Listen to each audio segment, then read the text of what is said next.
Hola, buenos días, doctora Muriel.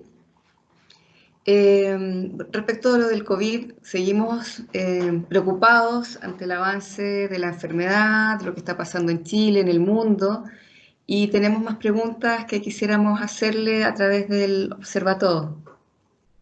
Sí, claro, Laura, buenas tardes ya. Lo que necesiten lo puedo aclarar, no hay problema. Digo. Perfecto. Eh, bueno, sabemos que la Facultad de Medicina de la Universidad Católica del Norte va a estar realizando estos test para ver casos de COVID-19 en la región. ¿Podrías contarnos más bien de qué se trata?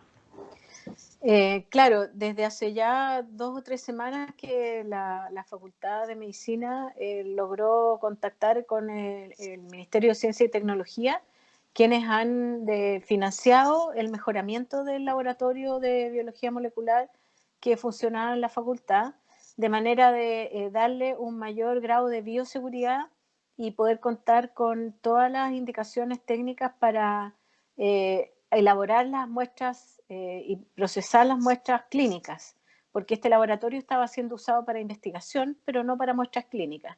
Entonces ya con todo eso mejorado, cumple ahora con todas las indicaciones técnicas de la autoridad sanitaria, se ha logrado entonces mejorar y poder empezar dentro de ya la próxima semana a procesar las muestras de la región. ¿Qué beneficios traería esto? ¿Sería más rápido? Porque tengo entendido que hasta el minuto se iban las muestras a San Felipe. Efectivamente, y eso lleva una tardanza de hasta más de 4 o 5 días a veces en tener el resultado. Entonces, de esta manera, lo más probable es que podamos tener el resultado en 24 horas, y eso es muy bueno porque permite de alguna manera o descartar un caso si es que sale negativo, o confirmar un caso que tenga sospecha clínica, y que con esa confirmación entonces se permite tomar las medidas de aislamiento a los pacientes y a la cuarentena familiar si es que el paciente decide quedarse en su casa, o bien ser trasladado a los centros de residencia sanitaria que están preparados para la atención de los casos leves de manera aislada de la comunidad. También muchos se preguntarán cuántos tests se van a realizar, hay test suficientes, porque las últimas noticias están apuntando a que Chile ha hecho no sé cuántos tests maravillosos. Yo creo que a lo mejor, no sé, según su opinión profesional, son suficientes, insuficientes. ¿Qué nos falta, digamos? Sí, lo que pasa es que la cobertura ha ido aumentando, digamos, en el número de test en el tiempo, pero todavía había regiones como la nuestra en las cuales no era suficiente el número de muestras que se está tomando, y además el procesamiento era muy lento. Entonces, de esta manera se va a poder aumentar a más de 100 test. Yo la verdad que no tengo claro cuál es la cantidad diaria en este momento, pero sí, efectivamente va a ser mucho más de lo que se está haciendo hasta ahora, que era mandarlos afuera de la región. Entonces, además de hacer más cantidad, de poder tener más cobertura, se va a poder mejorar el tiempo de la respuesta. Claro, hay otro asunto que preocupa bastante, es que al parecer todavía hay gente que no entiende que lo necesario es quedarse en casa, que siguen yendo a lugares públicos, que no se cuidan, que no andan con mascarillas, que no andan con guantes, que no desobedecen, por así decir, o a lo mejor no le toman el peso a la situación real, y que a lo mejor sería bueno describir qué pasa con una persona que presenta los síntomas y no solamente los síntomas, sino que caen en lo que es el COVID, pero ya en estado grave, ¿no? Ya porque sabemos que puede ser leve, puede ser grave, pero el caso grave, ¿qué le sucede a un paciente? La gravedad se presenta más o menos en un 15% de los casos. Esa Mm. gravedad puede requerir obviamente hospitalización y apoyo de oxígeno, ¿ya? Pero los que van a cursar de manera mucho más grave, que necesitan estar en la unidad de cuidado intensivo con conexión a ventilación mecánica, lo que le ocurre al paciente, eso más o menos se presenta como a los 7 días de iniciar la infección, y lo que le ocurre es que dentro del pulmón se produce una reacción inflamatoria que hace que el pulmón se llene de líquidos y de secreciones. Entonces, en el fondo, es como que la persona se ahoga y no puede respirar por sí misma, porque el pulmón está ahogado y colapsado. Entonces, se hace lo que se llama intubación y se conecta a la ventilación mecánica. ¿Qué es la intubación? Se abre, ¿no es cierto?, la boca y se ingresa un tubo, más o menos hasta la altura de la tráquea, ¿ya?, que deben ser como unos 20 centímetros por ahí, entra el tubo, ¿no es cierto?, y ese tubo luego se conecta a la máquina de ventilación mecánica, que en el fondo es un pulmón externo, en el fondo que va a permitir que la persona pueda seguir respirando, y ese procedimiento puede durar entre 7 días hasta 2 semanas, hasta que la persona pueda nuevamente recuperarse. Ahora, además se ha visto que esas personas pueden hacer una infección agregada bacteriana, por lo tanto también van a necesitar tener tratamiento de antibióticos endovenosos y otro tipo de tratamientos que se hacen por vía venosa, ¿no es cierto? Y obviamente todo lo que conlleva el estar en ese tipo de tratamiento, aislamiento y de alta complejidad. Claro, otra consulta, doctora. Usted hablaba de un 15%, pero también hay un porcentaje alto que igual tiene que estar en el hospital o va a tener que estar ahí cuidado. Y el cuidar y proteger a esas personas implica que también el personal sanitario, llámese médicos, TENS, enfermeras, para poder atender a esas personas, no es llegar e ir, sino que existe todo un procedimiento, ¿cierto?, de salud, que ellos tienen que cuidarse para no contagiarse y que tarda varios minutos, ¿no? Así es. Bueno, los porcentajes dijimos 15% o menos grave y el 5% puede caer a la UTI.